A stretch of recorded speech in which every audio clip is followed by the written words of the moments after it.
and left the strike hanging. Oh, well, you ain't closed it. Yeah. Okay, cut that sucker off there. There she went. And I heard it quit. Mm-hmm. You should build a glass cabinet and put this in. Well, here's the thing. Wherever that guitar ends up, I really would like for it to be played in church. Yeah. Or the main thing is the story behind that guitar. In 1949, it's a 48 Gibson ES-125. It was brand new. It was in Arthur Smith Music showroom window. Oh, really? And it was on a easel stand. And Daddy seen it. And he asked the man how much, I think it was $199.95 or $101 or something like that. It's cheap. With the tax and everything. So he bought it. And they had a brown case, and he wore that brown case out, and then he bought that black one. That's the second case it's ever been in. The original was a Gibson case. Brown, like a nice leather one. covered and all that, with the same kind of lining as that got. But I think it was a brown line. But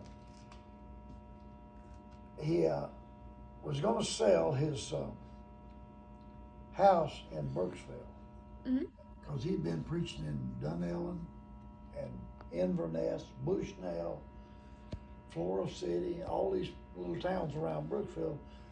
He'd been going out and having street meetings. He had street meetings on Saturday night in Brooksville. And so he asked the sheriff, can I plug into your electricity from a record player and all this stuff?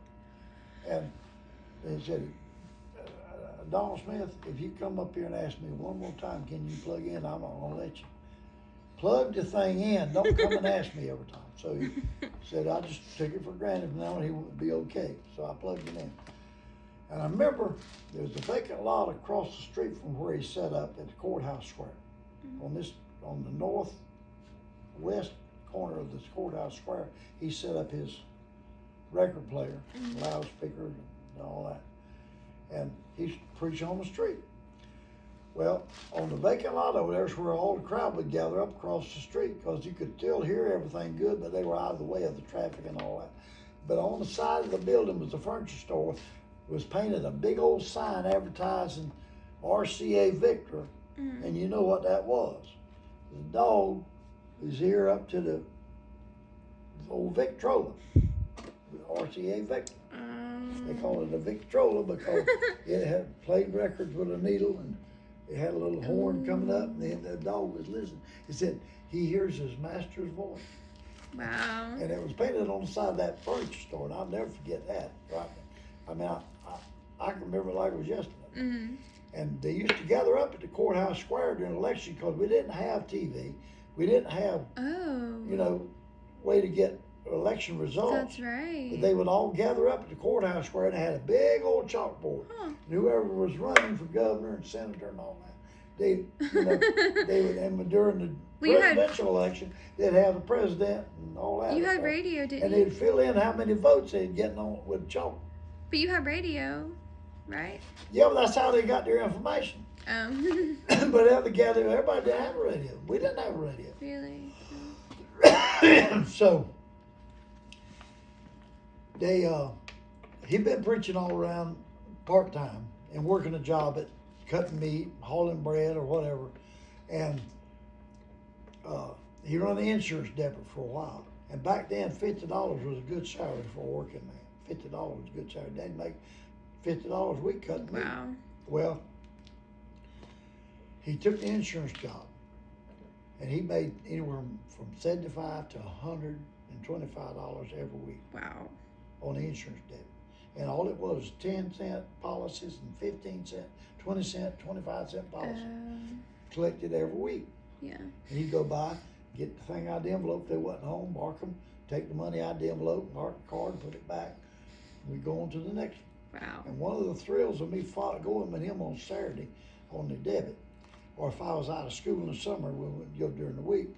Well, one of the thrills to go by a place called Bassett Spring.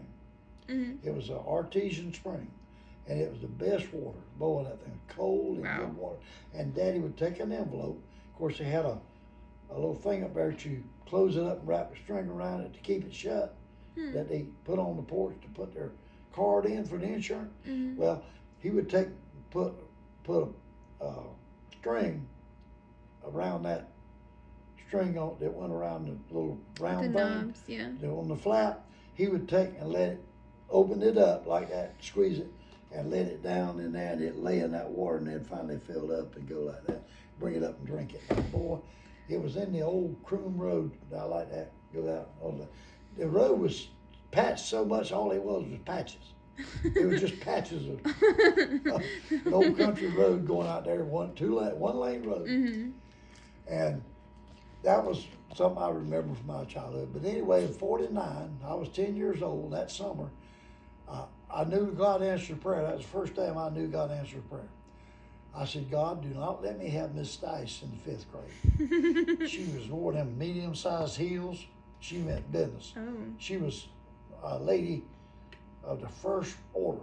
And if you didn't do right in her class, she'd come up, stick out your hand, and she'd pop you with that ruler. Oh, no. And it had a metal edge on it. It didn't feel good. So I said, she ain't popping me with that ruler. I'll pop her. I said, Lord, you better stop this before it happens. So, sure enough, Daddy went full time in ministry. He went to run a revival. Friends of Daddy and Mama was called the Hamlins. They sit around the old oak table, like the one I got in there. That belonged. It's got a leaf in it now, but if you take the leaf out, it's round. Oh, yeah. 48-inch round. Well, the leaf was out. That's ordinarily until we sit down to eat, we'd put the leaf in. People come over, but they wasn't but like 6 kids in 49, and Mom and Dad. That's 8 people. So we had one leaf in the table that made room for 8 people. Well, anyway, they're sitting around that table, and they said, Dawn, Grace, if you're going into ministry, it ain't always fun and games out there, and it might get hard sometimes, and you don't want to quit and go home if you got this place to go to. You say, well, we got this place to go to. We don't have to put up with this man. So they said, you better sell it. You remember Elisha? When Elijah told him, if you plow in that field with them oxen, you better break them yokes and burn them and slaughter the oxen. Don't have nothing to go back to. I can go back to plowing fields for a living. If this don't work out, no. Elijah told him, said, you going to follow me? If you want a double portion, you got to be with me when I'm taken up. And he come up in a chariot of fire, and he ain't never died, but he'll die during the tribulation on the streets of Jerusalem. He'll be preaching the gospel, and they won't do it. They'll kill him. They'll preach 24/7, and because they ain't never died, they got to be died. They got to die. So they're going to kill them, and then God's going to raise them back to life instantaneous, and they're going to be transported up to heaven. But anyway, Daddy went in summer '49, so that was prayer and God answered. I didn't have Miss Stice. I went to 5 schools in the 5th grade. Wow. But you didn't have Miss Dice. I went to 2 schools named William Jennings Bryan. William Jennings Bryan's 5th grade school, a grade school. And when I was in junior high, they built a new school, but they didn't build nothing but a gym. They didn't build a cafeteria.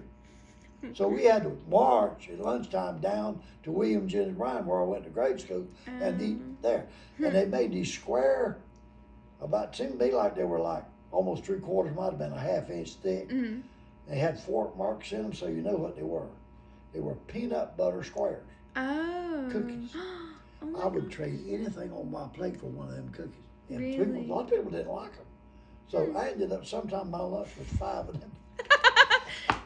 And some milk. Nice. I'd trade out for a couple of milk. Oh my God. And I'd wash them down with milk.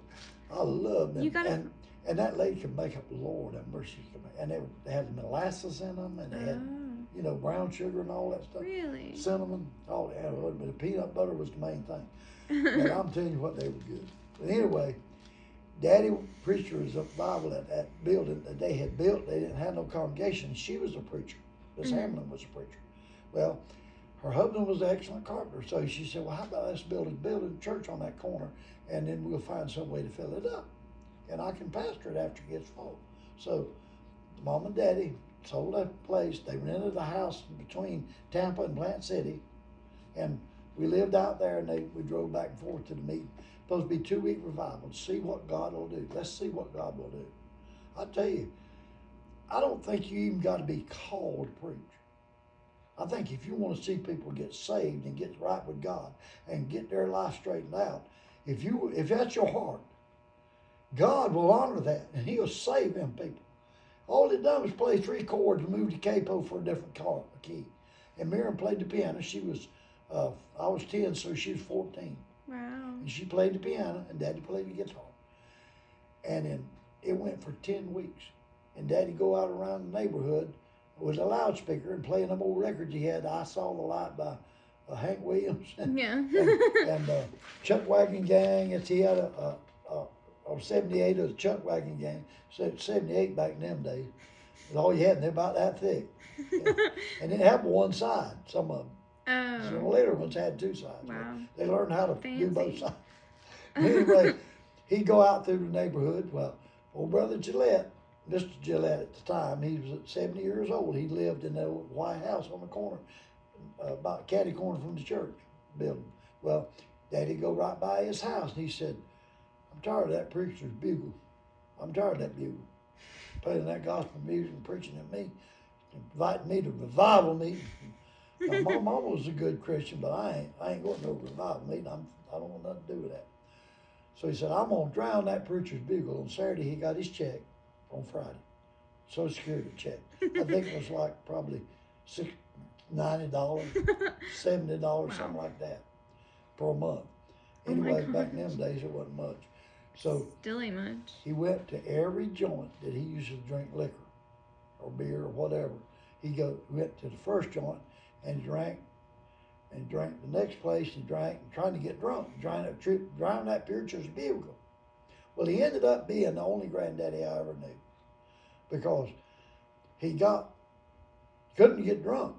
Spent his whole month's check on drinking Trying to get drunk. and could not get drunk, and it was almost dark. And he walked all this distance, and because he had no car, didn't have no driving license because he was drunk.